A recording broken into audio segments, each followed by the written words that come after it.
Leitura parcial de alguns itens do capítulo 10, Intervenção dos Demônios nas Manifestações Modernas, do livro O Céu e o Inferno, e do prefácio do livro O Evangelho segundo o Espiritismo, obras de Allan Kardec. Capítulo 10, Intervenção dos Demônios nas Manifestações Modernas. Os fenômenos espíritas mais difundidos hoje em dia, mais bem observados à luz da razão e dos dados científicos, confirmaram a intervenção de inteligências ocultas. Mas inteligências que agem sempre dentro dos limites das leis naturais e revelam pela ação uma força nova e leis desconhecidas até então.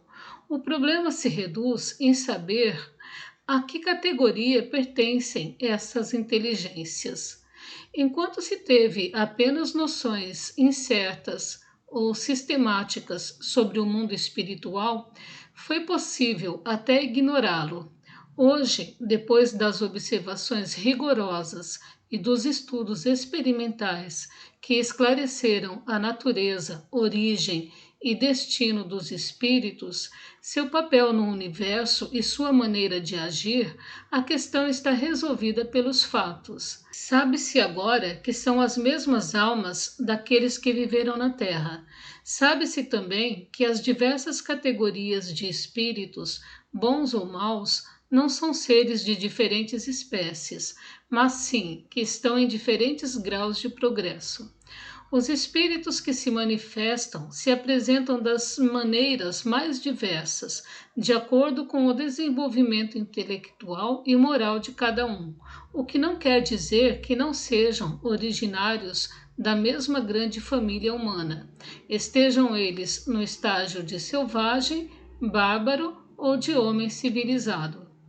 Hoje, sabe-se que os espíritos são as almas dos homens. São chamados apenas para que os bons deem conselhos, para moralizar os imperfeitos e para continuar as relações com aqueles que nos são queridos. Eis o que diz o Espiritismo sobre o assunto. Não há nenhum meio de constranger um espírito a vir, contra a própria vontade, se for seu igual ou superior em moralidade, porque você não tem nenhuma autoridade sobre ele. Se for inferior a você, você pode trazê-lo, se for para o bem dele, porque outros espíritos auxiliam. A mais essencial de todas as disposições para as evocações é o recolhimento, quando se quer ter contato com espíritos sérios. Com a fé e o desejo do bem, se tem mais poder para evocar os espíritos superiores. Elevando sua alma por alguns instantes de recolhimento no momento da evocação, identifica-se com os bons espíritos e cria-se neles a disposição de virem. Nenhum objeto, medalha ou talismã tem a propriedade de atrair ou afastar os espíritos. A matéria não tem qualquer ação sobre eles. Nunca um bom espírito aconselhou semelhantes absurdos. A virtude de talismãs sempre existiu apenas na imaginação dos incrédulos. Não existe nenhuma fórmula sacramental para a evocação dos espíritos.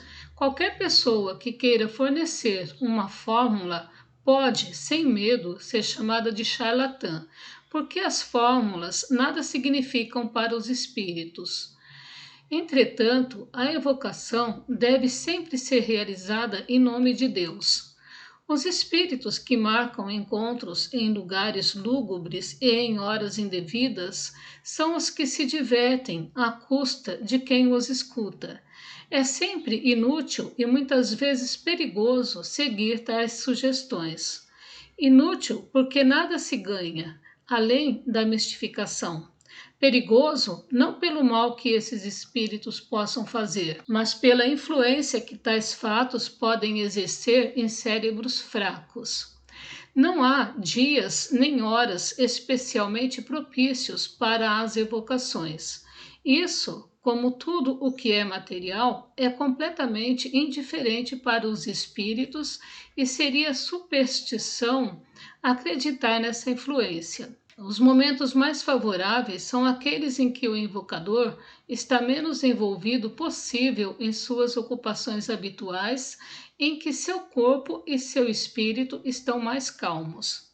Para o esclarecimento de pessoas estranhas à ciência, diremos que, para se comunicar com os espíritos, não há nem dias, nem horas, nem lugares mais propícios que outros, que para evocá-los são necessárias fórmulas nem palavras sacramentais ou cabalísticas, que não é necessária nenhuma preparação e nenhuma iniciação, que o uso de gestos ou objetos materiais para atrair ou afastar os espíritos não produz efeito, basta o pensamento.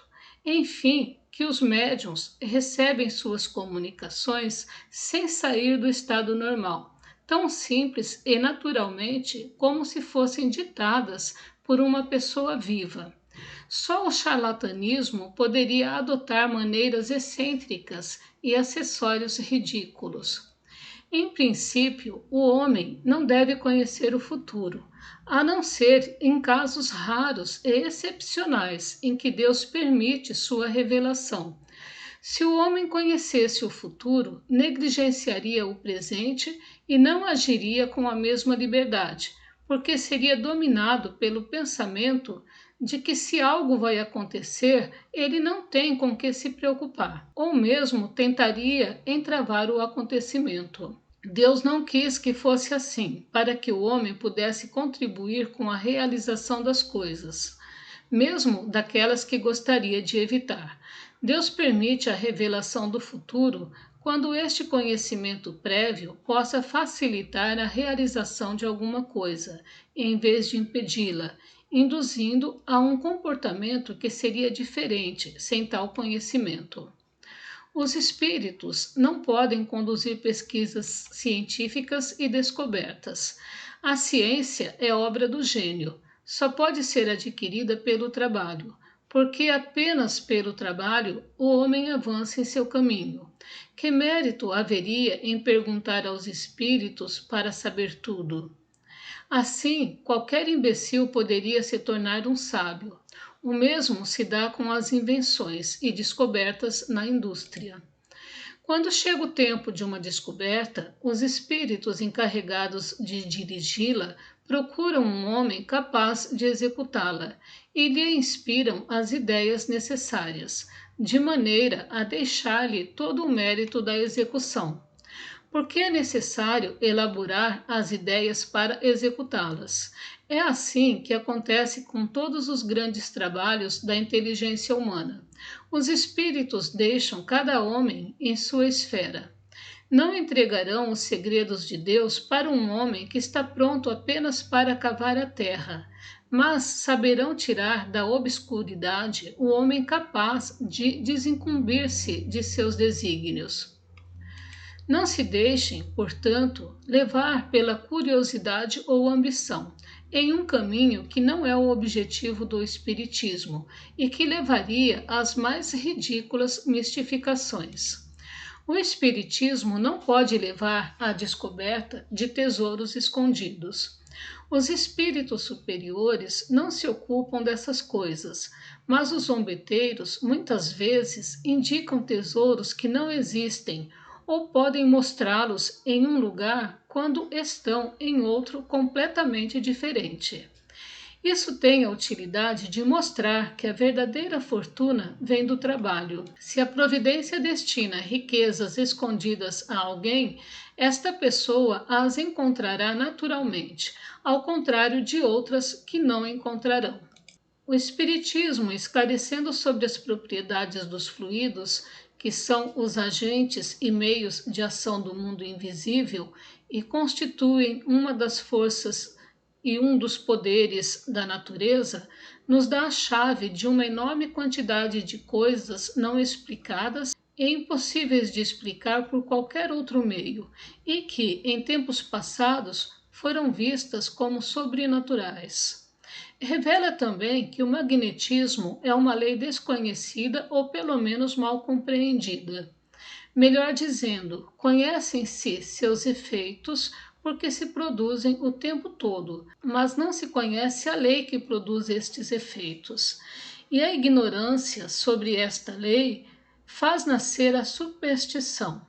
Uma vez que se conheça a lei, o lado assombroso desaparece e os fenômenos se encaixam entre as coisas consideradas naturais. Por isso, o espírito, ao rodar uma mesa ou interpretar os mortos, não faz um milagre maior do que o médico ao reviver um moribundo ou o físico ao provocar um raio. Alguém que pretendesse, com a ajuda do espiritismo, fazer milagres seria ou um ignorante ou um charlatão. Algumas pessoas têm uma ideia muito falsa a respeito das evocações. Acreditam que fazem os mortos voltarem com o aspecto lúgubre do túmulo. Só em romances, em contos fantásticos sobre fantasmas ou no teatro se vêem mortos ressequidos saírem de seus sepulcros, enrolados em lençóis extravagantes e estalando os ossos. O Espiritismo nunca fez milagres ou coisas parecidas, nem reviveu um corpo morto. Quando o corpo está enterrado, é para sempre. Mas o ser espiritual, fluídico, inteligente, não foi enterrado com o envelope grosseiro que é o corpo. Separou-se no momento da morte e a partir daí nada mais tem a ver com aquele corpo. Estendemo-nos sobre estas explicações para mostrar que os princípios do Espiritismo não têm qualquer relação com os princípios da magia. Nada de espíritos que cumprem ordens dos homens, nenhum meio para constranger os espíritos, nenhum signo ou forma cabalística, nada de descoberta de tesouros ou de fórmulas para enriquecer, nada de milagres ou prodígios, nada de adivinhações ou aparições fantásticas. Nada, enfim, das coisas que constituem o objetivo e os elementos essenciais da magia. Ao contrário, o Espiritismo as desaprova e demonstra que são impossíveis e ineficazes. Não há então qualquer analogia entre o objetivo e os meios da magia e os do Espiritismo. Querer assimilá-los é ignorância ou má fé, porque os princípios do Espiritismo não têm nada de secreto, são formulados claramente e sem equívoco, de forma que não prevaleça o erro. Reconhece-se a qualidade dos espíritos pela linguagem. A dos espíritos verdadeiramente bons e superiores é sempre digna, nobre, lógica, sem contradições. Respira sabedoria e benevolência, modéstia e a mais pura moral. É conciso e não usa palavras inúteis. Entre os espíritos inferiores, ignorantes ou orgulhosos, o vazio de ideias é quase sempre compensado pelo excesso de palavras. Todo pensamento evidentemente falso, todo conceito contrário ao senso moral, todo conselho ridículo, toda expressão grosseira, trivial ou simplesmente frívola, enfim, todo sinal de malevolência, presunção ou arrogância, são sinais incontestáveis de inferioridade de um espírito. Os espíritos superiores só se ocupam de comunicações inteligentes, instrutivas. As manifestações físicas ou puramente materiais estão mais especialmente entre as atribuições dos espíritos inferiores, da mesma forma que entre nós existem as habilidades que são desenvolvidas pelos charlatães e não pelos sábios. Seria absurdo pensar que os espíritos, por menos elevados que sejam, se divirtam se exibindo e fazendo alarde. Qual é o homem de boa fé que consegue ver nestes preceitos um papel indigno atribuído aos espíritos elevados? O Espiritismo não só não confunde os espíritos, como constata pela observação dos fatos que os espíritos inferiores são mais ou menos ignorantes, que tem um horizonte moral limitado, uma perspicácia estreita, uma ideia geralmente falsa e incompleta sobre as coisas, e são incapazes de resolver determinadas questões.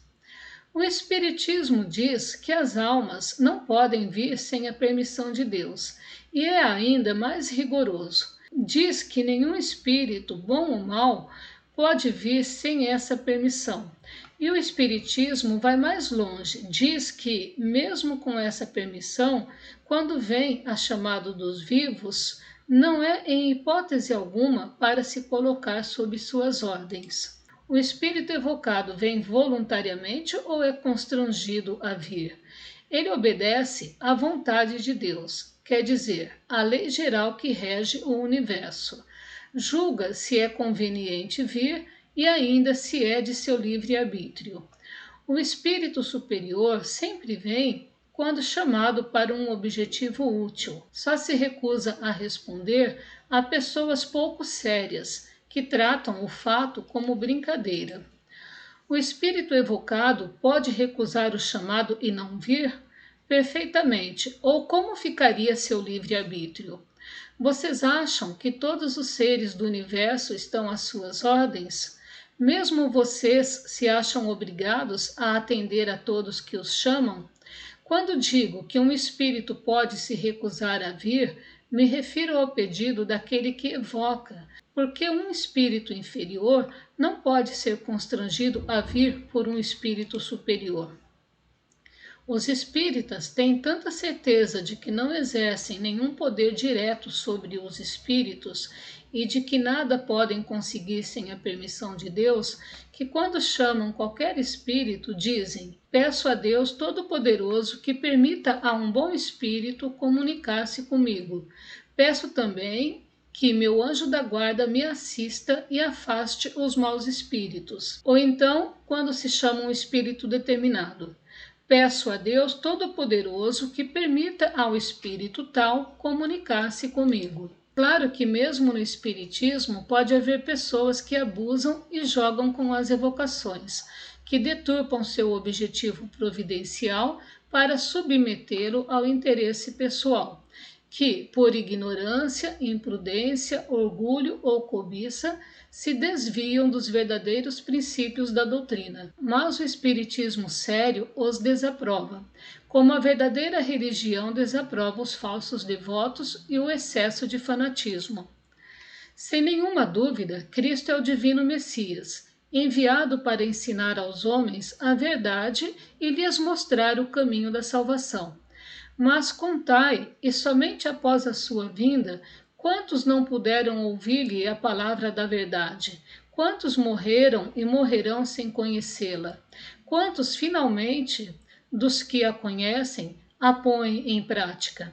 Por que Deus, zeloso com a saúde de seus filhos, não mandaria outros mensageiros para todas as partes da terra, aos mais humildes redutos, entre os grandes e pequenos, entre os sábios e os ignorantes, entre os incrédulos e os crédulos, para ensinar a verdade àqueles que não a conhecem, para torná-los compreensível àqueles que não compreendem, suprindo seu ensinamento direto e múltiplo a insuficiência da propagação do Evangelho e apressar assim a elevação ao reino de Deus. E quando esses mensageiros chegam em falanges inumeráveis, abrindo os olhos dos cegos, convertendo os ímpios, curando os doentes, consolando os aflitos, seguindo o exemplo de Jesus. Que fazei vós, e como os recebeis? Ah, vós os repudiam, repelis o bem que eles fazem, dizendo que são demônios. Esta é também a linguagem dos fariseus diante de Jesus, porque diziam que ele fazia o bem pelo poder do diabo. O que Jesus lhes respondeu? Reconhecei a árvore pelos frutos. Uma árvore má não pode dar bons frutos. Para os fariseus, os frutos de Jesus eram maus porque Jesus vinha acabar com os abusos e proclamar a liberdade que lhes arruinaria a autoridade. Se ele tivesse vindo para afagar-lhes o orgulho, aprovar seus erros e sustentar-lhes o poder, Então o teriam reconhecido como o Messias tão esperado pelos judeus. Jesus era sozinho, pobre e fraco, e eles o condenaram à morte, acreditando com isso matar sua palavra.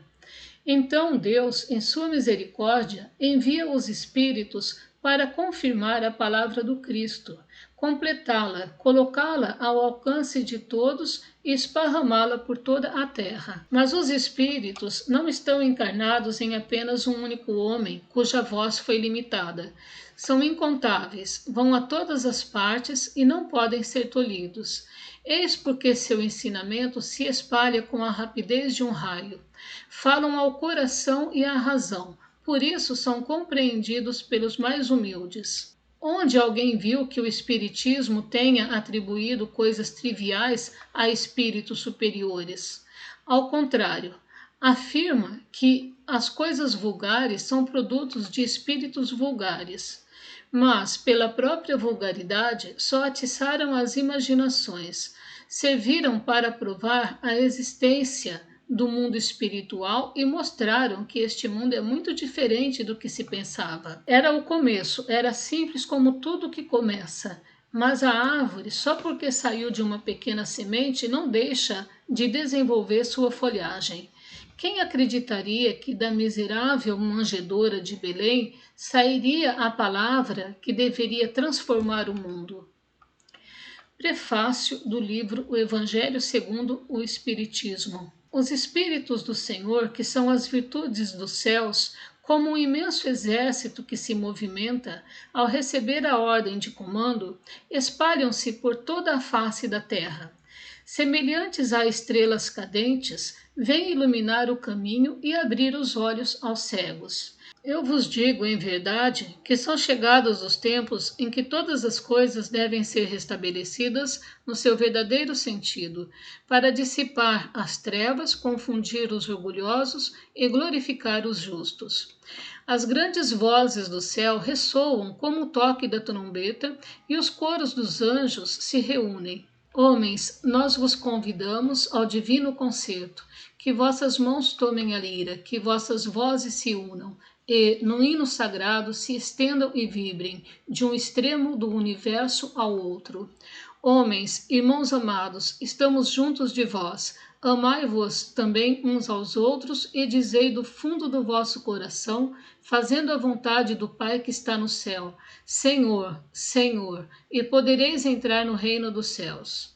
O Espírito da Verdade. Esta instrução, que foi transmitida por via mediúnica, resume o verdadeiro caráter do Espiritismo.